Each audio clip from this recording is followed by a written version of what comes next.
শুভ সন্ধ্যা। ভুলভুলাইয়ের আজকের এই সন্ধ্যায় আমি আগের মতো আরেক ধরনের ভুলভুলাইয়ের গল্পে আপনাদের স্বাগত জানাচ্ছি। আমার আজকের যে চিন্তা আমাকে অনুরণিত করছে সেটি অনেকদিন ধরেই আসলে ভাবছি। সেটি হলো দৃশ্য এবং অদৃশ্যের একটা দ্বন্দ্ব। এখানে একটা মজার বিষয় আছে। আমি যদি চোখ বন্ধ করি আমি কিছু দেখতে পাই না। আমার আশপাশে আলো আছে, বাট আমার চারপাশ অন্ধকার হয়ে আছে। চোখ বন্ধ করে বিষয়টা ভাবতে পারেন। চোখ খুলে আমি সবকিছু দেখতে পাই ফকফকা। আমি অবশ্য গ্লাস ব্যবহার করি। এর মধ্যে কিছু পাওয়ার আছে। ফলে আমাকে স্পর্শ স্পষ্ট যে দৃশ্যটা সেটা দেখার জন্য আমাকে একটু যন্ত্রের সহায়তা নিতে হয়। আমার কাছে একটা অন্ধকার জগতের গল্প আছে, একটা অদেখা জগতের গল্প আছে। আমরা মানুষ যারা দেখতে পাই তারা কতটুকু দেখতে পাই? গল্পে গল্পে আমরা সেই অন্ধকার জগতে পদার্পণ করব। একটা মানুষ যদি ধরে নেই একটা রাস্তা অনেক লম্বা সোজা চলে গেছে আমার সামনে দিয়ে, এটা অনেক লম্বা একটা মানুষ আমার সামনে যিনি খুব কাছে দাঁড়িয়ে আছেন, তিনি হাঁটতে হাঁটতে হাঁটতে হাঁটতে যদি চলতে থাকেন তাকে একসময় আমরা অনেক ছোট হয়ে বিন্দুর মতো হয়তো মিশে যেতে দেখব। ঠিক আকাশের তারা দেখছি, বড় বড় আহ মহাবিশ্বের অনেক কিছু দেখছি খুব ছোট আকারে। আমাদের দৃশ্যের যে সীমিত ক্ষমতা, পরিবীক্ষণ যে কোণ, যে অ্যাঙ্গেলটা, ভিশন অ্যাঙ্গেলটা, এটার কারণে আমরা আস্তে আস্তে কোনো জিনিসকে ছোট দেখতে থাকি। কিংবা আমরা আসলে কতটুকু ছোট দেখতে পাই, কিংবা বড়কে কত বড় হিসেবে দেখতে পাই আমাদের দৃশ্যের ক্ষমতা দিয়ে, আমাদের এই স্রষ্টা প্রদত্ত যে চোখের যে ক্ষমতা দিয়ে, দৃশ্যের যে ক্ষমতা দিয়ে মাইক্রোস্কোপের মাধ্যমে আমরা আরো বড় ক্ষুদ্র জিনিস দেখতে পাই নিজ দিক থেকে। কিংবা হাবল টেলিস্কোপ বা বড় টেলিস্কোপ দিয়ে আমরা বড় জিনিসকে আরো বড় করে দেখতে পাই। আমরা মানুষরা আমাদের চোখের ক্ষমতাকে বাড়ানো বা আরো আহ বৃদ্ধিকরণ, সক্ষমতা বৃদ্ধিকরণের বিষয়ে আমরা আমাদের বিজ্ঞানের অনেক সহায়তা আমরা দেখতে পাই। দেখতে দেখতে এই দৃশ্য অদৃশ্যের যে দোলাচলে সেখানে দেখি আমরা আসলে কতটুকু ভেতরে বা নিচের দিকে যেতে পারি, কতটুকু ভেতরে বা নিচে আমরা দেখতে পাই। মাইক্রো অর্গানিজম দেখি আমরা, ভাইরাস, ব্যাকটেরিয়া, আরো আরো অনেক ক্ষুদ্র ক্ষুদ্র জিনিস দেখি। একটা পর্যায়ে এরকম অবাক হচ্ছে যে মনে হচ্ছে নিচে যত ক্ষুদ্রর দিকে তাকাই তার জন্য এটা আরেকটা মহাবিশ্ব কিনা। আরো কত কিছু যেন অদেখার বাকি আছে, মানুষ এখনো সবকিছু দেখে শেষ করতে পারেনি। এবং মহাবিশ্বের যে যে পরিসীমা, যে বৃহদত্ব, সে বিষয়টা যদি আমরা আজকে, কত টেলিস্কোপ লাগবে, কয়শোটা, কত হাজার, কত বিলিয়ন, মিলিয়ন, ট্রিলিয়ন টেলিস্কোপ লাগবে সেগুলো সব দেখতে। আমার সীমিত জ্ঞানে সেটা এক ধরনের ভুল ভুলাইয়া সৃষ্টি করে। দৃশ্যের অদৃশ্যের গল্পে গল্পে আমি আপনাদের অন্ধকার জগতের গল্প নিয়ে যাব। আচ্ছা, আমরা যারা দেখতে পাই তারা তো স্বপ্ন দেখতে পাই, তাই না? স্বপ্ন, স্বপ্নের তাত্ত্বিক ব্যাখ্যায় আমি যাব না। আমি একটা আর্ট পড়ে আমার নিজস্ব একটা চিন্তা চেতনার জায়গা থেকে দেখি। আমরা ধরুন, আমরা যারা দেখি, যারা দৃশ্য দেখি, যারা মানুষ দেখি, প্রাণী দেখি, গাছ, মহাবিশ্ব, চাঁদ, আলো, অন্ধকার, সব ধরনের বিষয় দেখার এবং অদেখার যে যাদের অভিজ্ঞতা আছে, দৃশ্যমান যাদের অভিজ্ঞতা আছে, তারা স্বপ্ন দেখি। ধরে নিলাম আমি একটা স্বপ্নে স্বর্ণের পাহাড় দেখছি, গোল্ডেন হিল। কি করে হলো? আমি বাস্তবে হয়তোবা এই ধরনের কোনো স্বর্ণের পাহাড় কখনো দেখিনি, স্বপ্নে আমি দেখছি। এটা এক ধরনের মনে হয় থিওরি আছে, আইডিয়া অফ অ্যাসোসিয়েশন, যতটুকু আমি মনে করতে পারছি। অর্থাৎ আমার বাস্তব জগতের দৃশ্য চোখ দিয়ে আমি যেটা দেখছি, সেখানে স্বর্ণ দেখার আমার অভিজ্ঞতা আছে, আমার পাহাড় দেখার অভিজ্ঞতা আছে। তাহলে স্বর্ণ এবং পাহাড় এই দুটো মিলে আমার মধ্যে এক ধরনের খিচুড়ি তৈরি করলো, হচপচ তৈরি করলো, যে আমি ঘুমের মধ্যে আমি স্বর্ণের পাহাড় দেখলাম। খুব মজার একটা গান মনে পড়ছে নচিকেতার, ফান হিসেবে আমি এটা বলছি।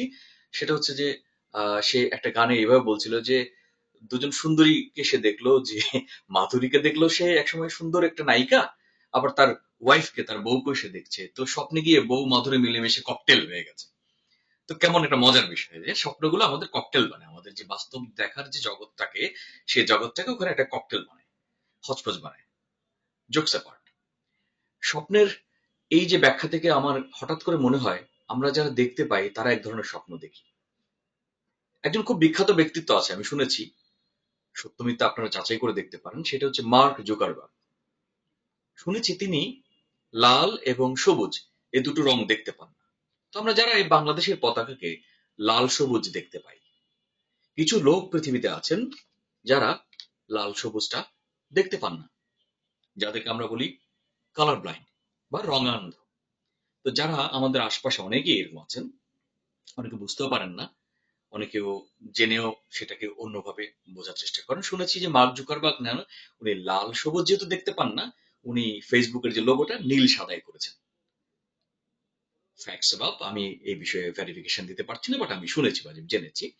তো একইভাবে বাট এটা তো সত্য যে আমাদের আশপাশে অনেক দৃশ্যমান মানুষ থাকা, যাদের দৃষ্টিশক্তি আছে, তাদের মধ্যে কিন্তু অনেকে আবার অনেক রং দেখতে পান না। যেমন অনেকে লাল সবুজ দেখতে পান না। তাদের জন্য এক এক রকমের আহ পাঠ, এক রকমের ভাবনা আমরা ভাবতে পারি, তারা কেমন লাল সবুজকে দেখতে পান, তাদের স্বপ্নে লাল সবুজ কিভাবে আসে, আদৌ আসে কিনা।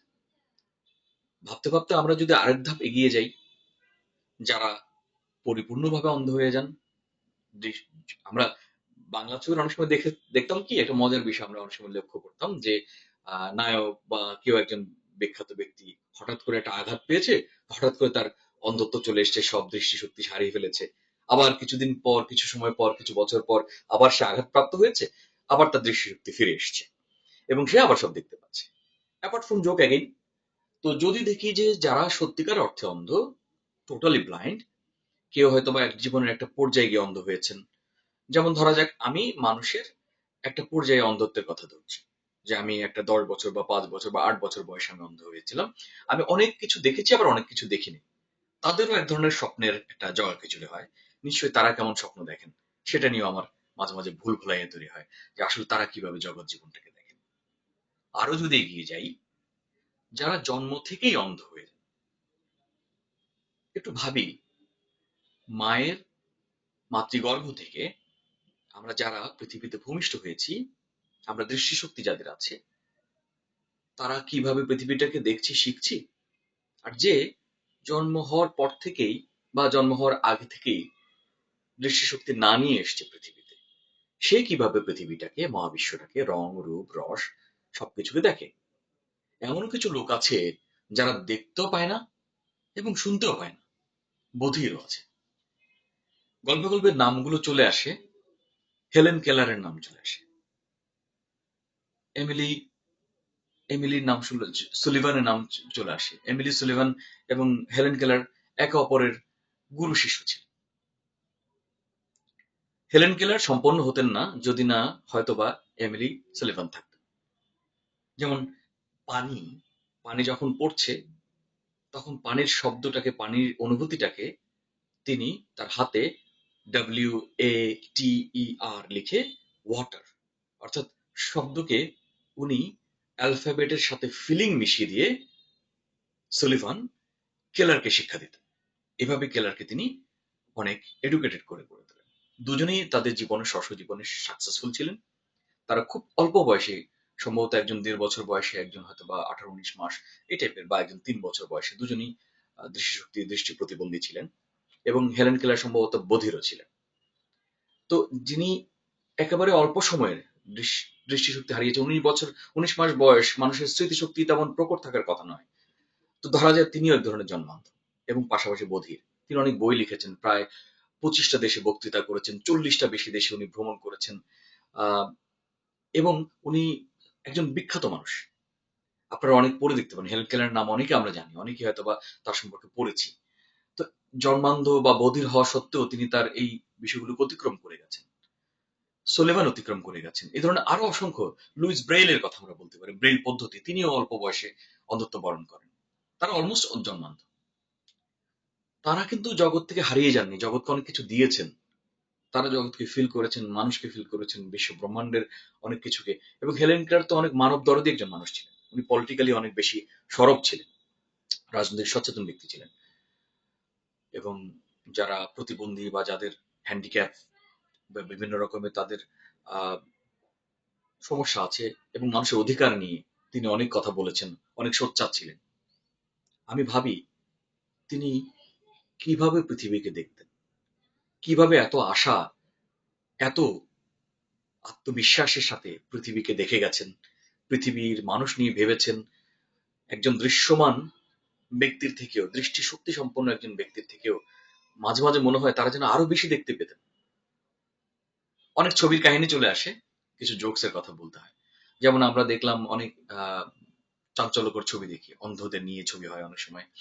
ইরানি ছবিগুলো ক্লাসিক টাইপের হয়, বা বলিউডের মুভির কথা বলতে পারি, বা অন্যান্য আরো কিছু মুভির কথা বলতে পারি। যেমন দেখা যায় কিছুদিন আগে একটা মুভি দেখেছিলাম, ঋতিক রোশন, দুজন অন্ধ ছিলেন তারা, নায়ক নায়িকা দুজনে অন্ধ ছিলেন। এবং যখন নায়িকাকে একটা গ্যাং হত্যা করে, মলেস্ট করার পর, সে অভিনব পদ্ধতিতে অন্ধ হওয়া সত্ত্বেও একজন দৃষ্টিশক্তি, মোর দেন একজন দৃষ্টিশক্তি সম্পন্ন লোকের যে পরিমাণ ক্লেভারনেস থাকে বা যে ইন্টেলেক্ট থাকে, তার চেয়ে বেশি ইন্টেলেক্ট দেখিয়ে তিনি তাদের প্রতিশোধ নেন। এটি ছবির কাহিনী হতে পারে, বাস্তব এই ধরনের কাহিনী আমরা অনেক হয়তো পেতে পারি। আমার এই মুহূর্তে হয়তো জানা নেই, যারা জানেন তারা আমার সাথে শেয়ার করতে পারেন।